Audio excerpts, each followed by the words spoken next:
भइसकेपछि विवाह बन्धन भन्छन्, साँच्चीकै बन्धनमा हुने हो? धेरै गाह्रो हुन्छ। अघि हजुरले पनि भन्नुभयो मेरो छोरीलाई सजिलो हुन्छ, म पनि अनम्यारिड थिएँ त्यतिखेर, मलाई सजिलो भयो भन्नुभयो। आफ्टर म्यारिड चाहिँ गाह्रो हुने हो, बन्धन हुने हो? यस्तो हो, विवाह आफैमा एकदम सुन्दर कुरा हो कि, विवाह आफैमा एकदम सुन्दर कुरा हो होइन, रिलेसनसिप आफैमा एकदम सुन्दर कुरा हो। तर त्यसलाई जुन नर्मलाइज गरिएको छ नि, यो विवाहपछि यो भनेर जुन त्यो अङ्कुशी लगाइएको छ, त्यसले गर्दाखेरि चाहिँ सबैले आफ्नो कम्फर्ट जोन अनुसार त्यो त्यो त्यो रिलेसनसिपलाई ढालेको छ कि, त्यो कारणले गर्दा त्यो बन्धन हो। र मान्छेलाई सबैभन्दा मनपर्ने कुरा के हो? फ्रिडम, स्वतन्त्रता, स्वतन्त्र सोच, स्वतन्त्र विचार होइन, आफ्नो डिसिजन पावर लिन सक्ने स्वतन्त्रता, आफ्नो फाइनेन्सियल इन्डिपेन्डेन्ट, यो सबै भनेको एकदमै मान्छेलाई एकदम मनपर्ने कुरा हो कि।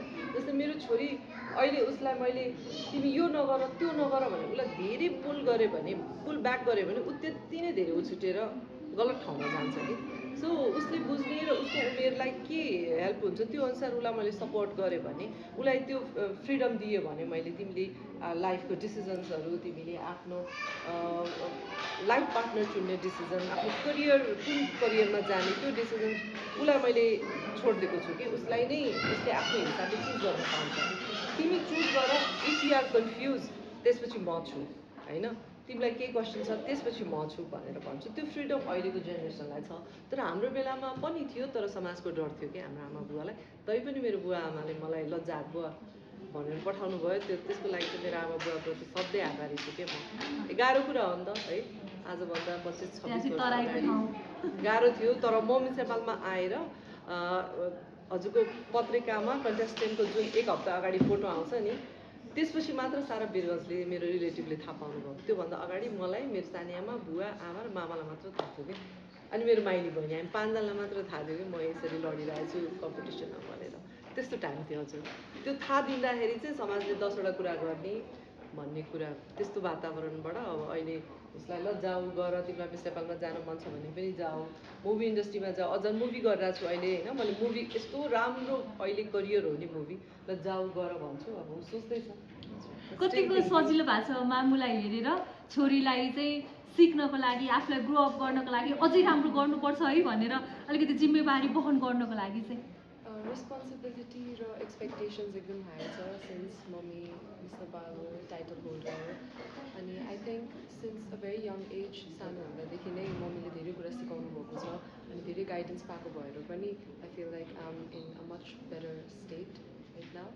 सो त्यही हो, म जस्तो अरू young women who need a platform or आफ्नो कन्फिडेन्स बुस्ट गर्नको लागि प्लेटफर्म खोजिरहेको छ भने मिस एन्ड मिसेस युनिभर्स कतिको तपाईँलाई चाहिँ त्यो हुन्छ नि अभिभावना लिनलाई चाहिँ गाह्रो जस्तो, ला मम्मीको जति म गर्न सक्छु सक्दिनँ, किन मम्मीको भन्दा बेस्ट गर्नु पऱ्यो छोरीले भन्ने एउटा दबाब कतिको सृजना हुन्छ हजुरमा चाहिँ? प्रेसर अलिअलि छ, तर त्यो प्रेसर मैले मेरो फ्यामिलीबाट चाहिँ फेस गर्नु परेको छैन। सो कम्पेरिटिभली इजियर, म त्यति गाह्रो भयो भनेर भन्दिनँ। तर आई हेभ माई ओन एस्पिरेसन्स, मलाई कस्तो मान्छे बन्नु छ, मलाई कुन बाटोतिर लाग्नु छ भन्ने एउटा मेरो प्लान सेट छ मेरो दिमागमा। अब त्यो एक्जिक्युट गर्ने बेलामा म मामको कन्सल्टेसन लिन्छु अनि I hope to be the person she is today.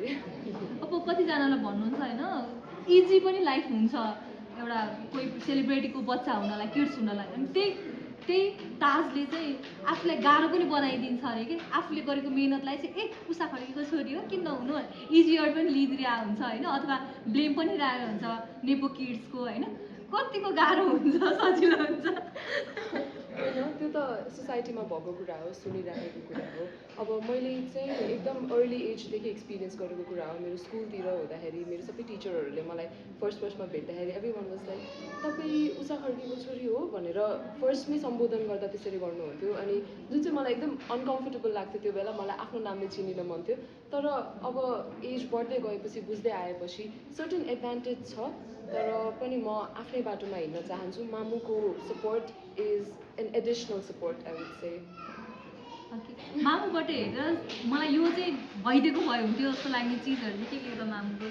मामु जतिको कन्फिडेन्स, मामु जतिको स्ट्रङ विल्ड र काम गर्न जोसिलो, मामु एकदम धेरै जोसिलो हुनुहुन्छ। सी वर्क्स 7 days कहिलेकाहीँ अनि सुटिङ्सहरूमा जाँदाखेरि 24 hours कति राति राति आउँदाखेरि म ढोका खोलिदिन्छु सो उहाँको स्ट्रङ विल चाहिँ आई रियली वान्ट धेरै गुण चाहिँ बाबाको छ कि बाबा पनि खत्रै मान्छे होइन मामु पनि खत्रै मान्छे बाबाको गुण धेरै छ कि हजुरमा मामुको आई फिल लाइक मेरो नाम चाहिँ उगेशना मेरो नाम चाहिँ मेरो मम ड्याडको नेमको मिक्स हो सो म पनि त्यही नै हो जस्तो लाग्छ मेरो स्पिकिङ स्किल्स मम्मी ड्याडी दुवैबाट आएको छ तर आई फिल लाइक मेरो टोन मेरो बोल्ने फ्लोहरू चाहिँ मैले ड्याडबाट क्याच गरेको जस्तो लाग्छ अनि बोल्ने हिँड्ने अनि ड्रेसअप गर्ने चाहिँ मामुबाट नकल पार्ने बेसिकली कतिको मामुको लुगाहरू हुन्छ नि आमा छोरीको मिक्स म्याच ए मामुकै लुगा लाएर आउने हुन्छ मामुलाई छोरीको छोरीलाई मामुको लुगा ठ्याक्कै हुन्छ कतिको उहाँले सजेसन गर्नुहुन्छ कतै जाने बेला उहाँले गर्नुहुन्छ सजेसन हरेक कुरामा गर्नुहुन्छ अनि उहाँलाई पनि म गर्छु मामु योसँग यो राम्रो देख्छ भनेर आई सजेस्ट ओके अब मामुले अघि नै पनि थोरै कुरा कोट्याइसकेको थियो होइन फिल्मको लागि कतिको प्रिपेयर हुनुहुन्छ किनकि मामुलाई यति धेरै फिल्म आइरहेछ भने अब त यङ अब के पुस्ता हस्तान्तरण भन्छ नि अब छोरीले पनि क्यारी गर्ने बेला भएको छ कतिको आइरहेछ मामुलाई सोर्स फोर्स त्यस्तो त अहिले केही पनि छैन रिसेन्टली तर मलाई इन्ट्रेस्ट चाहिँ एकदम धेरै छ म चाहेँ भने फ्यासन यही मोडलिङ यस्तै इन्डस्ट्रीतिरै लाग्न चाहन्छु एन्ड अहिले रिसेन्टली केही नभए पनि फर द फ्युचर मलाई मन भएको भएर चाहिँ I want to do it कुनै अपर्च्युनिटी आयो भने चाहिँ म डेफिनेटली कन्सिडर गर्छु हजुर आजभन्दा 22 वर्ष अगाडि होइन पाइला निकाल्दै गर्दाखेरि कति गाह्रो भएको थियो होला अझै पनि गाह्रो छ सुनिहाल्नु भएको छ देखिहाल्नु भएको छ उदाहरणहरू अझै पनि दबाउन खोज्छन् आवाजहरू रोक्न खोज्छन् पाइलाहरू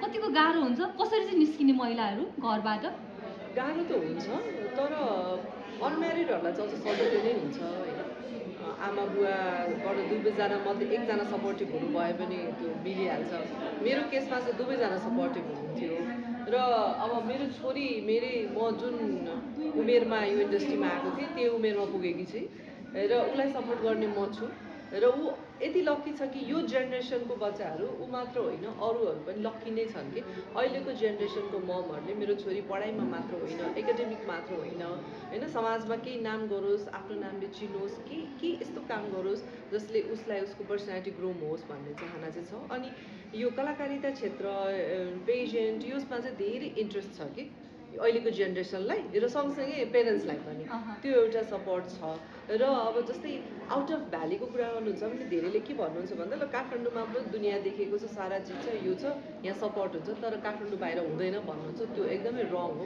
म पनि काठमाडौँ बाहिरबाट आएको मान्छे मलाई त्यो बेला सपोर्ट थियो भने अहिले सपोर्ट नहुने कुरा भएन अब त होइन सबैको हातमा मोबाइल फोन छ सबैको आफ्नो प्रेस छ हाम्रो आफ्नो प्रेस हो नि त यो फोन त होइन यसबाट हामीले जे पोस्ट गर्छौँ त्यसले आफूलाई पपुलर बनाउने काम गर्छ त्यो कारणले गर्दा एकदम बेस्ट प्लेटफर्म हो यसमा चाहिँ न्यू जेनेरेसन पनि आउनु पर्यो र मिलेनियरहरू पनि आउनु पर्यो जो विवाह गरेर अहिले 30-35 वर्ष भइसक्नु भएछ जेनजीहरू पनि आउनु पर्यो त्यही नै भन्न चाहन्छु म यो